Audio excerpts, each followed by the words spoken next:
Good morning students, welcome to the Nilesh academy. आज जो है मैं आप लोगों के लिए एक बहुत ही important topic plus subject start करने वाला हूं जिसका नाम है ज्योग्राफी, जो कि एनसीईआरटी क्लास 6 चैप्टर फर्स्ट सौरमंडल में पृथ्वी को हम डिस्कशंस करने वाले हैं। तो ये वीडियो आप लोगों के लिए बहुत ही इंपॉर्टेंट होने वाला है, प्लस आने वाले दिनों में आपको कंटिन्यूसली जो है वो ज्योग्राफी के भी वीडियो में आप लोगों के लिए प्रोवाइड करवाने वाला हूँ। तो हम इस चैप्टर को डिस्कशंस करते हैं। तो सबसे पहले अब हम देखते हैं यहाँ पर खगोलीय पिंड क्या पूछता है हमसे। खगोलीय पिंड किसे बोलेंगे। डेट मीन्स क्या हो जाएगा, सूर्य, ठीक, चंद्रमा और वे सभी वस्तु जो रात के समय, कब, जो रात के समय आसमान में दिखाई देती है, ठीक है। खगोलीय पिंड हम किसे बोलेंगे कि सूर्य, चंद्रमा और वे सभी वस्तु जो रात के समय, मेन इंपॉर्टेंट यहाँ पर है इसमें रात के समय, ठीक है ना। रात के समय आसमान में हमें जो वस्तु दिखाई देती है उसे हम बोलते हैं खगोलीय पिंड, ठीक है। अब यहाँ पर हम दो कीवर्ड होते हैं इंपॉर्टेंट, एक बोलते हैं हम जिसे पूर्णिमा, ठीक है, एक क्या बोला जाएगा, पूर्णिमा, और सेकंड कीवर्ड है अमावस्या। तो आखिरकार कब पूर्णिमा और कब अमावस्या होगी, तो ये मैं आपको बता दूं, कब, जब पूर्ण चंद्रमा दिखाई दे, ठीक है ना। कब, जब पूर्ण चंद्रमा की रात हो, डेट मीन्स उसको क्या बोलेंगे हम, पूर्णिमा। और ये क्या होगा कि ये महीने में एक बार ये स्थिति आएगी, पूर्णिमा। और ठीक इसके 15 दिन बाद जब आपको पूर्ण चंद्रमा या चंद्रमा दिखाई नहीं देगा, तब उस स्थिति को हम बोलेंगे अमावस्या। डेट मीन्स उस दिन क्या होगा कि हमें चांद नहीं दिखाई देगा, तो उस वाली रात को हम बोलेंगे अमावस्या रात। अब जो है हम सेकंड डेफिनेशन देख लेते हैं। सेकंड डेफिनेशन होती है नक्षत्र मंडल। आखिरकार नक्षत्र मंडल आप किसे कहेंगे, तो नक्षत्र मंडल कुछ नहीं, क्या होगा, तारों के, क्या हो जाएगा, तारों के विभिन्न समूह द्वारा जो आकृति बनाई जाती है, क्या बनाई जाती है, जो आकृति बनाई जाती है उसको हम बोलते हैं नक्षत्र मंडल, ठीक है। क्या बनाई जाती है कि कई सारे जो तारे रहेंगे वो क्या करेंगे, एक विशेष प्रकार की आकृति बनाएंगे जिसे हम बोलेंगे नक्षत्र मंडल। अभी आपको 2 मिनट में समझ में आ जाएगा कैसे, कि इसके उदाहरण में क्या हो जाएगा, एक हो जाएगा क्या, आरसा मेजर, क्या हो जाएगा, आरसा मेजर, और सेकंड हो जाएगा क्या, बिग बियर। ये इसके क्या हो जाएंगे, 2 उदाहरण हो जाएंगे आपके कौन के, नक्षत्र मंडल के। अब ये तो समझ में नहीं आया, क्या बोल दिया सर आपने आरसा मंडल और क्या बोल दिया आपने बिग बियर। तो 2 मिनट, इसमें मैं आपको यहाँ पर ले जाता हूँ, क्या बोलते हैं हम इसे, सप्तऋषि। ये आप लोगों ने या आप कई लोगों ने क्या कर रखा है, सुन रखा है कि यार सप्तऋषि क्या होता है। सप्तऋषि एक तारा का समूह होता है, यानी कि जिसमें 7 तारों का समूह, जिसे मैं बोल दूं सप्त यानी कि 7 और ऋषि डेट मीन्स संत। अगर हम इसकी संधि विच्छेद करें तो क्या हो जाएगा, सप्त डेट मीन्स यहाँ पर क्या बोल देंगे, 7, ठीक है, और ऋषि डेट मीन्स जिसे हम बोला जाता है संत। तो इसका अर्थात या इसका मतलब ये होता है 7 तारों का समूह, जिसे हम बोलते हैं सप्तऋषि। क्या बोलते हैं, जिसको हम बोलते हैं सप्तऋषि, 7 तारों का समूह। आप कई लोगों ने देखा होगा खटिया टाइप का एक पूंछ बना रहता है जिसे हम बोलते हैं सप्तऋषि, जो कि इस टाइप का होता है, ये इस टाइप का होता है, उसको बोलते हैं 7 तारों का समूह। अब ये जो तारा है, ये सप्तऋषि जो है वो किसके अंतर्गत आता है, तो वो आता है आरसा मेजर के अंतर्गत। किसके अंतर्गत आता है, वो किस नक्षत्र के अंतर्गत आता है, तो वो आता है आरसा मेजर के अंतर्गत। तो ये होता है हमारा नक्षत्र मंडल, ठीक है। अब मैं आपको एक इंपॉर्टेंट एक नोट्स बताने वाला हूं, क्या कि आपने यदि दिन के टाइम देखा होगा कि हम दिन के टाइम दिशा का निर्धारण किस प्रकार करते थे, तो हम जो है सूर्य की स्थिति को देखकर हम बता सकते हैं कि सूर्य जो है वो पूर्व से उगता है और पश्चिम तक डूबता है। तो हम दिन के समय दिशा का निर्धारण तो कर सकते हैं, लेकिन क्या रात्रि में हम दिशा का निर्धारण कर सकते हैं, तो हाँ, हम रात्रि में भी जो है दिशा का निर्धारण कर सकते हैं। कैसे कि ये जो तारे होते हैं, ठीक है ना, इन तारों के द्वारा हम जो होते हैं रात्रि में भी दिशा का निर्धारण करते हैं। फॉर एग्जाम्पल मैं आपको यहां पर बता दूं, फॉर एग्जाम्पल मैंने बोल दिया ध्रुव तारा, क्या हो गया, ध्रुव तारा। अब ये जो ध्रुव तारा है इससे हमें क्या पता चलता है, तो ये जो ध्रुव तारा होता है ये हमें उत्तर दिशा का निर्धारण करता है या उत्तर दिशा हमें बताता है। कौन, ध्रुव तारा की आखिरकार उत्तर दिशा कौन सी है, तो ध्रुव तारा की ओर जब आप जाएंगे रात्रि के समय तो वो आपको उत्तर दिशा में देखने को मिलेगा। अब हम देखते हैं नेक्स्ट जो इंपॉर्टेंट होने वाला है। अब अपन डिस्कशंस कर लेते हैं ग्रह को। किसको डिस्कशंस करते हैं, ग्रह को। आखिरकार ग्रह कब और किसे कहा जाता है, ठीक है। तो यहाँ पर आप डेफिनेशंस पे ध्यान देना क्योंकि ये आपके लिए या नोट्स के लिए आप बहुत इंपॉर्टेंट होने वाली है। ये वे खगोलीय पिंड होते हैं जिनमें ना कोई ऊष्मा और ना ही कोई प्रकाश होता है, ठीक है ना। इनमें डेट मीन्स ऊष्मा और प्रकाश नहीं होता है। तो इस प्रकार के जो पिंड होते हैं ये तारों के द्वारा जो होते हैं वो प्रकाशित होते हैं या दिखाई देते हैं। तारों की जो ऊर्जा होती है या प्रकाश जो होता है उसके द्वारा ये क्या होते हैं, ग्रह जो होते हैं चमकते हैं। इस प्रकार की जो पिंड होते हैं उनको बोला जाता है ग्रह। ये हो जाएंगे खगोलीय पिंड। क्या हो जाएंगे, ये हमारे सबसे पहली चीज हो जाएगी खगोलीय,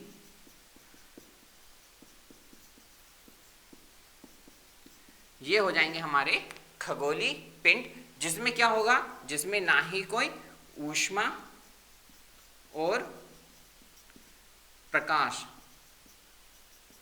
नहीं होगा।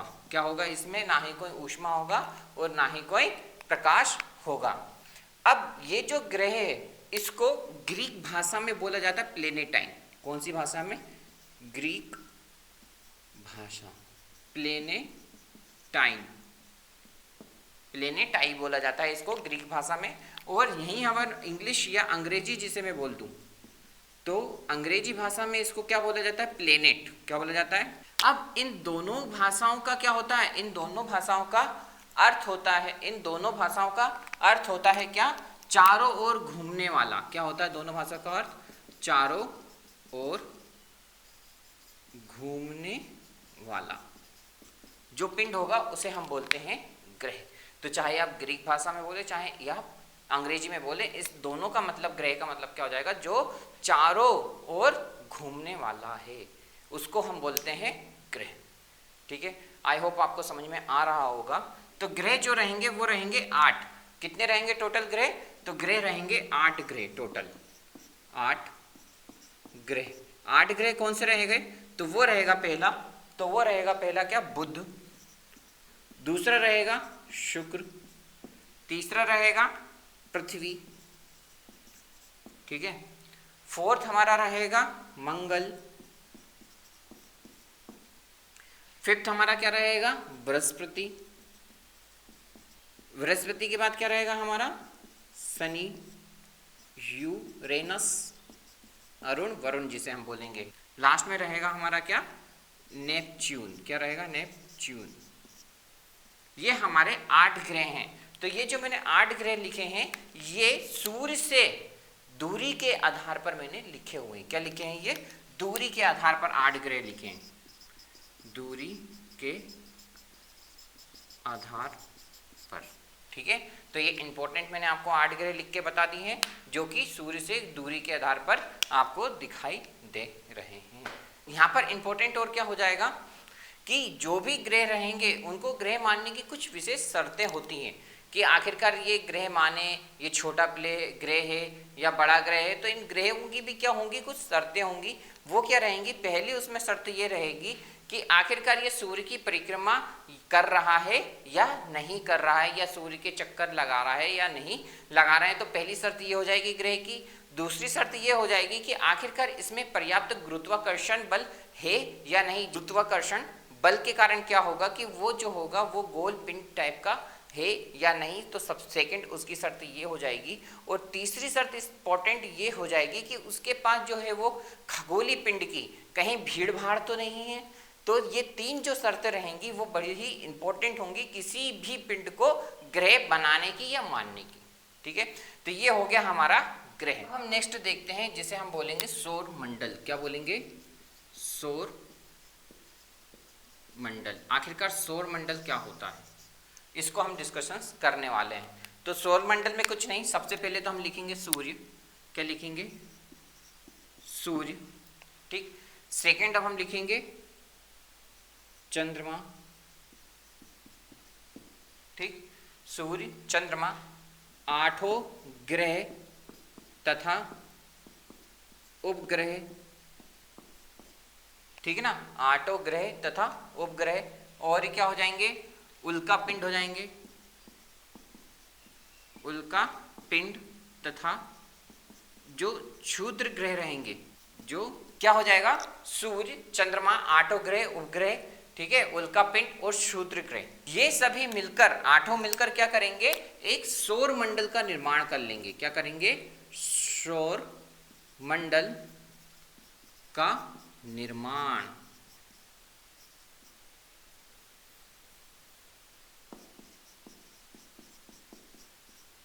सौर मंडल का निर्माण कर देंगे तो उसे हम बोलेंगे सौर मंडल। अब इस सौर मंडल का मुखिया कौन रहेगा? तो इस सौर मंडल का सबसे बड़ा मुखिया रहेगा, वो रहेगा हमारा सूर्य। क्या रहेगा? वो हमारा सूर्य रहेगा। तो अब जो है हम सूर्य को डिस्कशंस कर लेते हैं कि आखिरकार सूर्य क्या है। जब मैंने आपको ग्रह की डेफिनेशन दी थी तब मैंने आपसे बोला था कि ऐसे खगोलीय पिंड जिसमें ऊष्मा और ऊर्जा नहीं होती है या प्रकाश नहीं होता है, वो तारों की सहायता से प्रकाशित होते हैं, उनको क्या बोला जाता है? उनको ग्रह बोला जाता है। तो ठीक इसी प्रकार सूर्य की या तारों की डेफिनेशंस क्या होगी कि वे खगोलीय पिंड जिसमें ऊष्मा, स्वयं का ऊष्मा और प्रकाश होता है, ये बहुत ही बड़े आकार के प्लस गैसों के द्वारा निर्माण होते हैं और इसी के द्वारा वो क्या करेंगे? एक ऊष्मा जो होगी वो उत्सर्जित या प्रकाश जो रहेगा वो उत्सर्जित करेंगे। तो इस प्रकार के जो खगोलीय पिंड रहेंगे उनको हम तारा बोलते हैं। तो तारा यदि हम बोलें तो तारा क्या हो जाएगा? तो सूर्य भी हमारा क्या हो जाएगा? एक खगोलीय पिंड में तारा हो जाएगा। ठीक है ना, तो सूर्य भी क्या है? एक तारा है और गैसों के द्वारा निर्माण किया गया है। तो ये भी एक खगोलीय पिंड के अंतर्गत आता है सूर्य। तो सूर्य भी क्या है? तारा। और तारा की डेफिनेशंस मैंने आपको अभी थोड़ी देर पहले ही बताई है। यदि आपने मेरा चैनल सब्सक्राइब नहीं करा है और आप बिना सब्सक्राइब करे देख रहे हैं तो आप लोगों से निवेदन है कि चैनल सब्सक्राइब जरूर कर लें। अब हम देखते हैं सूर्य को। तो सूर्य भी क्या हो गया? सूर्य भी एक तारा है। अब हम देखते हैं ये कैसे मिलकर बना है। तो ये हाइड्रोजन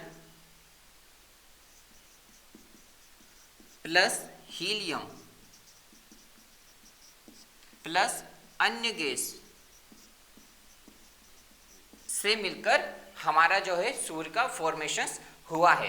तो हाइड्रोजन कितना परसेंट अगर हम बोल दें तो हाइड्रोजन वो हो जाएगा हमारा 71% हो जाएगा। हीलियम यहाँ पर हमारा कितना हो जाएगा? तो हीलियम हो जाएगा यहाँ पर 26.5% जो होगा वो हमारा हीलियम हो जाएगा और अन्य गैस जो रहेंगी वो हो जाएगी हमारी 2.5 जो परसेंट रहेगा वो हमारी अन्य गैस हो जाएंगी। इस प्रकार से गैसों के फॉर्मेशन से क्या होगा? हमारे सूर्य का एक निर्माण होगा। अब हम देखते हैं इसकी आखिरकार दूरी कितनी है। किसकी? पृथ्वी की। तो दूरी कितनी हो जाएगी? इसकी दूरी हो जाएगी पृथ्वी से, वो हो जाएगी 15 करोड़ किलोमीटर जो रहेगी वो हमारा सूर्य से पृथ्वी के बीच दूरी हो जाएगी। यहीं पर अगर हम बात करें किसकी कि आखिरकार इसकी उम्र कितनी है या कितने साल पुराना हमारा सूर्य है, तो ये 5 बिलियन वर्ष पूर्व है। ठीक है ना, यानी कि 5 बिलियन वर्ष पूर्व जो था वो सूर्य का निर्माण हुआ था। और सूर्य की जो किरण है वो हमारे पृथ्वी तक कितने आने में समय रहती? तो जैसा कि आप लोगों को सभी को पता है कितना 8 मिनट और 16.6 सेकेंड लगते हैं सूर्य की किरण को पृथ्वी तक आने में। जो टाइम ड्यूरेशन होता है वो 8 मिनट और 16.6 सेकेंड का समय लगता है। तो ये मैंने आप लोगों के सामने सूर्य का डिस्कशन। अब जो है हम पृथ्वी को डिस्कशन करते हैं। किसको डिस्कशन कर रहे हैं हम? पृथ्वी को। ठीक है ना, किसको हम डिस्कशन करने वाले हैं? अब हम पृथ्वी को। सूर्य को मैंने आपको बता दिया है, डेट मीन्स तारे मैंने आपको डिस्कशन कर दिए। खगोलीय पिंड को मैंने आपको बता दिया, सौर मंडल के बारे में आपको बता दिया। ठीक है ना, ग्रह के बारे में मैंने आपको अभी तक बता दिया है। अब हम डिस्कशन करने वाले हैं पृथ्वी को। तो पृथ्वी को डिस्कशन करने से पहले मैं आपको यहाँ पर जो कक्षा होती है ठीक है ना। कई बार आपने सुना होगा कक्षा में घूम रहा है, तो आखिरकार ये कक्षा क्या होती है, ठीक है ना। तो कक्षा कुछ नहीं, सभी ग्रह एक निश्चित पथ पर निश्चित पथ पर सूर्य का चक्कर लगाते हैं। तो ये जो रास्ते होते हैं, ये रास्ते क्या होंगे, क्या होंगे, दीर्घ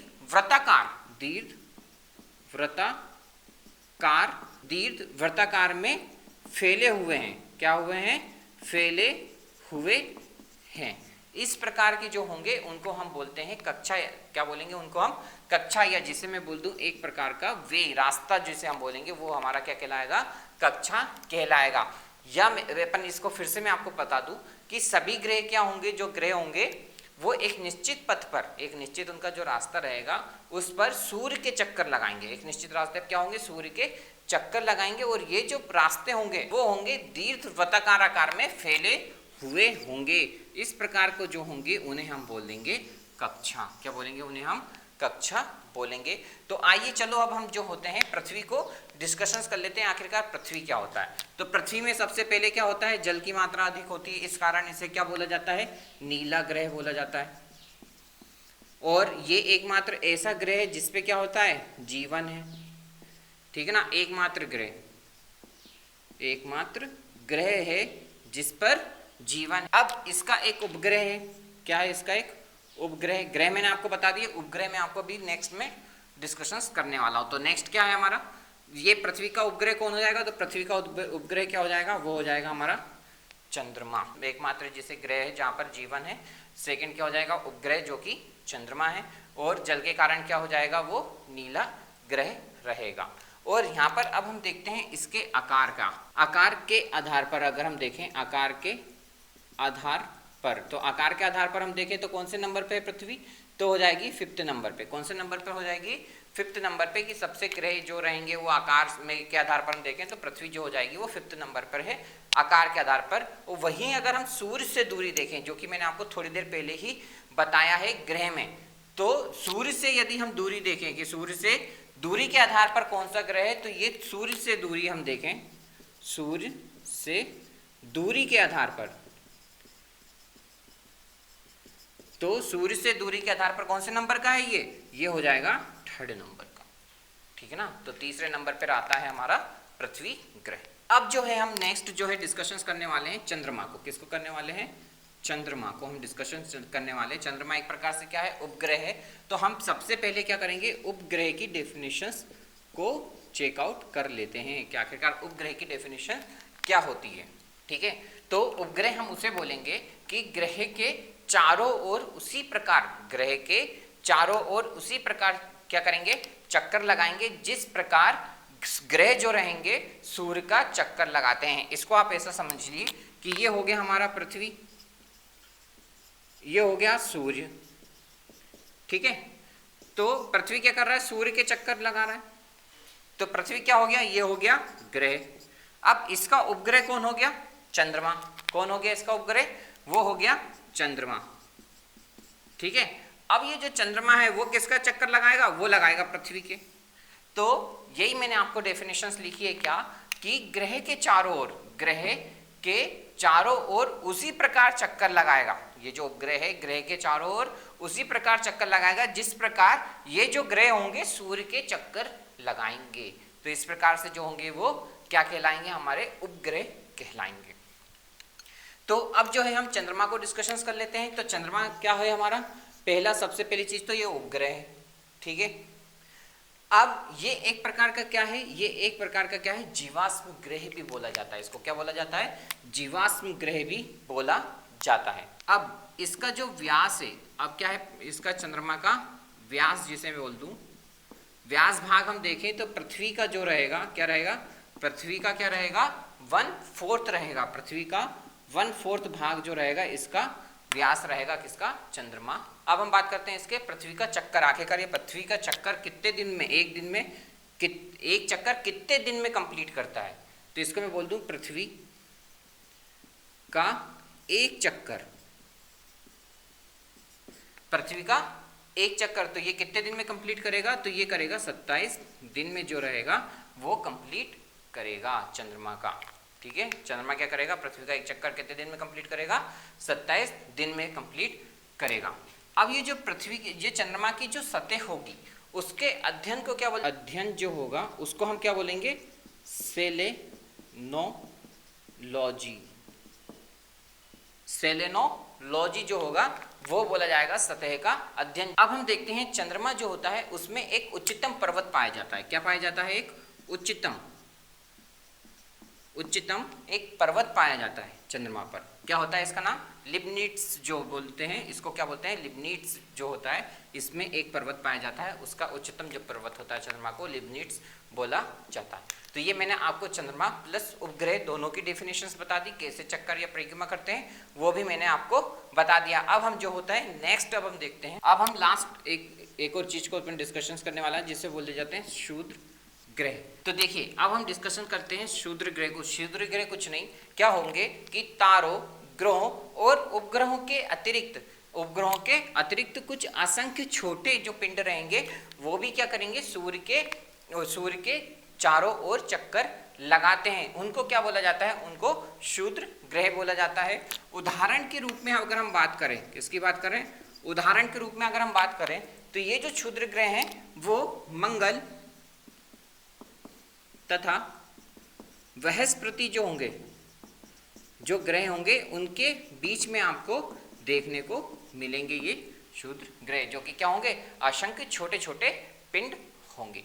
अब जो होते हैं हम नेक्स्ट टॉपिक, नेक्स्ट जो चीज है वो हम डिस्कशंस कर लेते हैं, जिसे हम बोलते हैं आकाश गंगा। क्या है, आकाश गंगा।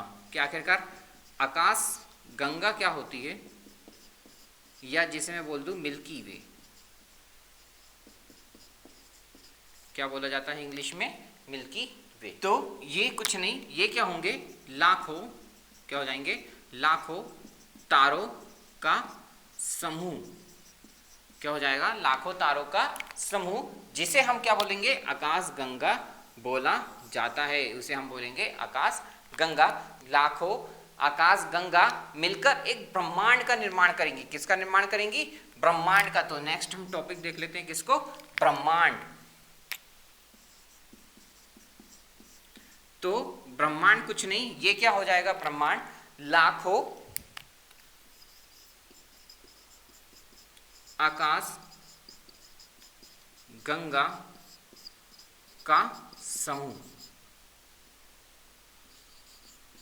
लाखों आकाश गंगा का समूह मिलकर क्या करेंगे, एक ब्रह्मांड का निर्माण करेंगे। अब ये जो है आपको समझ में ना आ रहा होगा कि सौरमंडल क्या हो गया, पृथ्वी कहाँ चली गई, आकाश गंगा क्या कहेंगे, ब्रह्मांड किसे कहेंगे। तो एक छोटा सा डायग्राम के थ्रू मैं आपको डिस्कशंस कर देता हूँ जल्दी से, जो कि आपको जल्दी से समझ में या इजी वे में समझ में आ जाएगा। यदि हम पृथ्वी की बात करें, एक छोटा सा क्या हो गया हमारा पृथ्वी, ये हो गई हमारी पृथ्वी। तो पृथ्वी किसके अंतर्गत आएगी, पृथ्वी आ जाएगी आकाश गंगा के अंतर्गत। किसके अंतर्गत आ जाएगी, आकाश गंगा, ठीक है ना, आकाश गंगा के अंतर्गत आ जाएगी हमारी पृथ्वी। अब ये आकाश गंगा मिलकर क्या बनाएंगी, एक सौर मंडल का निर्माण करेंगी। क्या करेंगी, सौर मंडल, ठीक है ना, सौर मंडल में आकाश गंगा का। और ये कई सारे आकाश गंगा और सौर मंडल मिलकर किसका निर्माण करेंगे, एक ब्रह्मांड का निर्माण करेंगे। किस, तो देख रहे हैं आप कैसे, पृथ्वी के ओर आप ऊपर जाएंगे तो आकाश गंगा सौर मंडल और एक ब्रह्मांड का निर्माण हो जाएगा। तो इस प्रकार से ये जो होता है हमारा चैप्टर कंप्लीट होता है। आपको ये वीडियो कैसा लगा, प्लीज चैनल को सब्सक्राइब और लाइक करना बिल्कुल ना भूलें। यदि आपको नोट्स चाहिए तो या परचेस करना चाहते हैं तो नीचे डिस्क्रिप्शन बॉक्स में नंबर दिए हैं, आप मुझे कॉल या व्हाट्सएप कर सकते हैं। Thank you so much.